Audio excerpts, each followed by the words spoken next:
હળવદમાં 4 દિવસીય ભવ્ય રામોત્સવનું આયોજન, શોભાયાત્રા, રામધૂન અને ડાયરાથી ભક્તિમય માહોલ। મોરબી જિલ્લાના હળવદ શહેરમાં શ્રી રામ સમિતિ દ્વારા 4 દિવસીય ભવ્ય રામોત્સવનું આયોજન કરવામાં આવ્યું છે। આ અવસર પર શહેર તથા તાલુકાના શ્રદ્ધાળુઓ માટે વિવિધ ધાર્મિક અને સાંસ્કૃતિક કાર્યક્રમોની વિશાળ શ્રેણી યોજાઈ રહી છે, જે ભક્તિભાવથી ઓતપ્રોત વાતાવરણનું નિર્માણ કરશે।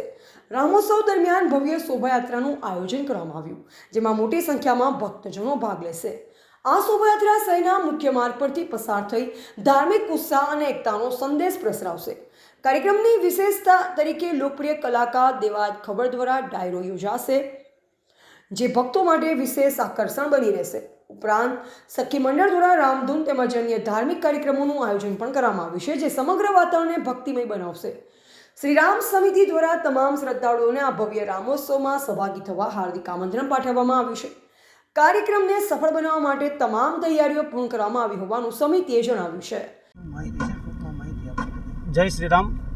આપણે દર વખતે જે રામોત્સવ સમિતિ દ્વારા હળવદ શહેરની અંદર આ ચોથું વર્ષ છે, જ્યાં આપણે ભગવાન મર્યાદા પુરુષોત્તમ શ્રી રામની શોભાયાત્રા કાઢવા જઈ રહ્યા છીએ। એમાં આ વર્ષે વિશેષ કરીને જે આપણા વિશ્વ હિન્દુ પરિષદના શ્રદ્ધેય અશોકજી સિંહલની જે કલ્પના હતી કે જે ગણપતિના 10 દિવસના કાર્યક્રમ થાય, નવરાત્રિમાં મા નવદુર્ગાના જે 9 દિવસના કાર્યક્રમ થતા હોય, એ રીતના પૂરા ભારતમાં રામોત્સવના પણ કાર્યક્રમ થાય, તો તે કલ્પનાને આકાર આપવા માટે આ વર્ષે હળવદની અંદર વિશેષ તારીખ 23થી લઈને 26 સુધી 4 દિવસ રામોત્સવનો કાર્યક્રમ યોજવામાં આવ્યો છે।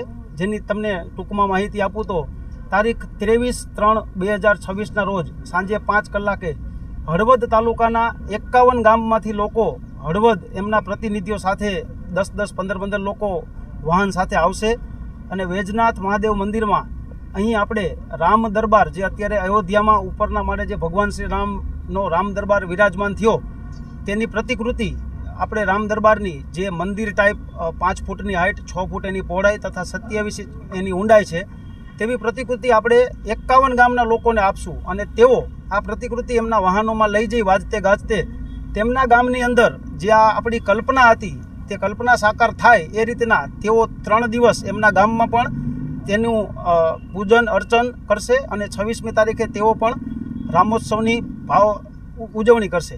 ત્યારબાદ તારીખ 24/3/2026ના રોજ રાત્રે 9 કલાકે ગુજરાતના સુપ્રસિદ્ધ ખ્યાતનામ કલાકાર શ્રી દેવાયતભાઈ ખવડ, જેઓ લોક સાહિત્યકાર છે તથા ભજનીક પણ છે, તેમનો એક સરસ મજાના ડાયરાનું આયોજન પણ રામોત્સવ સમિતિ દ્વારા કરવામાં આવ્યું છે। ત્યારબાદ તારીખ 25/3/2026ના રોજ સાંજે 4 કલાકે શંકરપરા ગોપી મહિલા મંડળ દ્વારા અહીં રામધૂન તથા ભજન કીર્તનનો કાર્યક્રમ છે।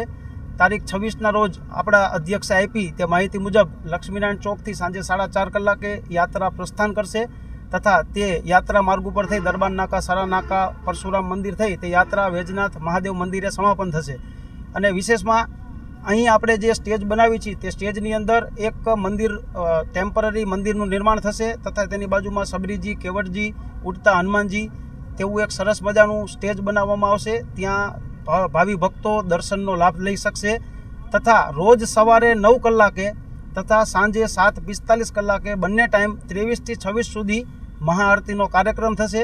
જે મહાઆરતીમાં પધારવા પણ હળવદ નગર તથા હળવદ તાલુકાની તમામ જનતાને રામોત્સવ સમિતિ વતી હું હાર્દિક નિમંત્રણ આપું છું તથા આ પ્રેસ મીડિયાના માધ્યમથી અમે તમારા ઘરે રૂબરૂ આમંત્રણ આપવા આવ્યા હોય તેમ માની અને હળવદ તાલુકાની તમામ જનતા આ યાત્રાની અંદર હોંશે પધારે એવી રામોત્સવ સમિતિ વતી હું અપીલ કરું છું।